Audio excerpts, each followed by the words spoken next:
Selamat pagi dan salam sejahtera cikgu ucapkan kepada semua para pelajar cikgu. Pada hari ini kita akan sambung subtopik yang terakhir di dalam tajuk reka bentuk dan elektronik. Sebelum kita masuk di dalam isi pembelajaran kita, cikgu ada sediakan satu video untuk kamu. Coba kita tengok sama-sama.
Okey, sebenarnya projek ini adalah projek pelajar yang telah ditambah baik daripada yang kurang berkesan kepada lebih baik dan berkesan.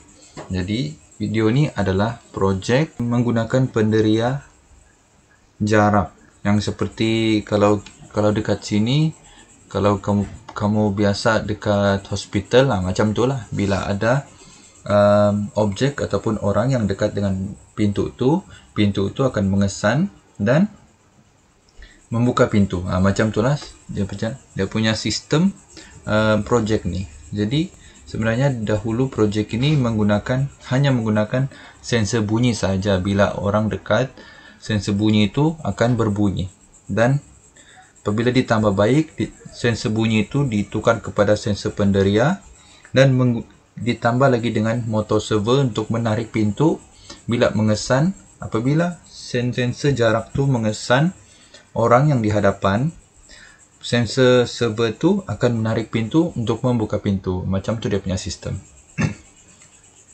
Okey, untuk objektif pembelajaran kita pada hari ini, mencadangkan penambahbaikan ke atas reka bentuk litar elektronik. Jadi pada hari ini kita akan belajar macam mana kita mau cari penambahbaikan ke atas projek yang kita sudah buat. Macam mana kita mau tambah baik apa yang kurang di dalam projek yang sudah kita buat. Okey, sebelum tu cikgu mau imbas balik apa yang kita sudah belajar. Sebelum kita masuk, kita pergi kepada penambahbaikan projek, kamu kena lalui dua ini dahulu, iaitu pengujian macam yang kita sudah belajar minggu lepas. Pengujian, lepas kita uji, barulah kita nilai dahulu. Kita nilai sama ada projek tu menepati kehendak yang kita mau, barulah kita tambah baik apa yang kurang lagi untuk supaya cantik ataupun lebih baik dan lebih bagus. Kenapa penambahbaikan dibuat? Penambahbaikan dilakukan supaya litar elektronik berfungsi dengan baik dan memenuhi kehendak pelanggan. Projek yang kita sudah buat tu kita kena tambah baiklah, sebab supaya ia lebih berfungsi, lebih cantik, lebih baik, lebih banyak fungsi-fungsi yang lain dan memenuhi kehendak pelanggan, supaya kita boleh jual lah dengan pelanggan-pelanggan yang mau membeli kita punya produk. Seterusnya, di manakah penambahbaikan dibuat? Penambahbaikan akan dilakukan di dua tempat saja, iaitu di peranti input dan peranti output. Macam gambar yang cikgu bagi ini adalah contoh reka bentuk yang telah ditambah baik. Ini dia menggunakan litar microcontroller, litar elektronik dengan microcontroller, lepas tu ditambah dengan LED, ditambah dengan power supply ataupun bateri, lepas tu ditambah lagi dengan peranti input dan peranti output yang lain. Dia menjadikan lebih berfungsi, lebih baik, lebih cantik, lebih baik dan memenuhi kehendak pelanggan. Macam tu. Okey, kita masuk pada penambahbaikan projek. Macam yang cikgu cakap minggu lepas, kita ada belajar kan minggu lepas ni. Ini adalah power supply, ini adalah litar elektronik, switch, tekan tutup dan LED. Jadi apabila kita membuat penambahbaik ke atas projek ni, kita tambah kepada LED, kita tambah 3, iaitu LED 1, LED 2, LED 3. Lepas tu masih lagi menggunakan power supply dan kita tambah penderia jarak. Macam video tadi, kita menggunakan penderia jarak untuk mengesan sama ada orang di depan ataupun tiada. Bila ada orang di depan pintu itu akan automatik berbuka sendiri. Okey, memandangkan ini adalah topik yang terakhir, cikgu mau kamu imbas balik apa yang kita sudah belajar tentang reka bentuk elektronik. Pertama sekali, kita telah belajar menyatakan maksud mikropengawal ataupun mikrocontroller dan mikropemprosesan ataupun mikroprosesor. Mikrocontroller dengan mikroprosesor ada fungsi yang tersendiri, jadi kamu kena ingat baliklah. Selepas tu, kita telah belajar menjelaskan bahagian-bahagian yang terdapat di dalam mikrocontroller, terpecah kepada 3, iaitu input, proses dan output. Jadi kamu kena ingatlah yang macam cikgu cakap tu, input tu apa, proses tu apa dan output itu apa. Seterusnya kita telah belajar menghasilkan lakaran reka bentuk litar elektronik menggunakan gambar raja blok dan litar skematik. Kalau kamu ingat, baguslah, sebab nanti kita akan buat satu latihan. Seterusnya kita telah membina litar simulasi yang berfungsi dengan perisian khas. Kita gunakan M10, iaitu magnet code itulah. Jadi mana-mana pelajar yang dapat install dekat handphone kamu, cikgu minta kamu buatlah. Sebab nanti bila kita dekat sekolah, kita akan guna benda tu juga.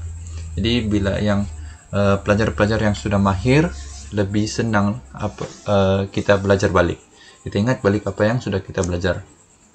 Seterusnya adalah membuat penyambungan litar input dan litar output pada mikropengawal. Ini yang kita buat menggunakan soket female dan wayar pull 4 untuk menyambung litar input dan litar output dengan mikropengawal. Cikgu ada ajar dengan kamu hari itu. Seterusnya kita telah menulis pengatur caraan mudah berdasarkan penyambungan litar input dan litar output. Ini juga berkaitan dengan yang kita dekat sini. Membina litar simulasi. Kita menggunakan M10 juga, magnet code. Lepas tu kita buat pengatur caraan ataupun coding yang ada di dalam buku teks. Kamu boleh rujuk buku teks masing-masing. Dan minggu lepas kita telah membuat pengujian dan penilaian kefungsian litar elektronik. Kita telah belajar apa itu pengujian, apa itu penilaian terhadap projek kita. Lepas tu kita telah nilai fungsi litar dan peranti, sama ada yang kita buat tu berfungsi, lepas tu betulkah dia punya sambungan atau tidak. Dan yang last sekali adalah yang kita belajar sekarang, mencadangkan penambahbaikan ke atas reka bentuk litar elektronik. Kita cadangkan apa yang kurang untuk kita tambah baik, lagi cantik, lagi berfungsi.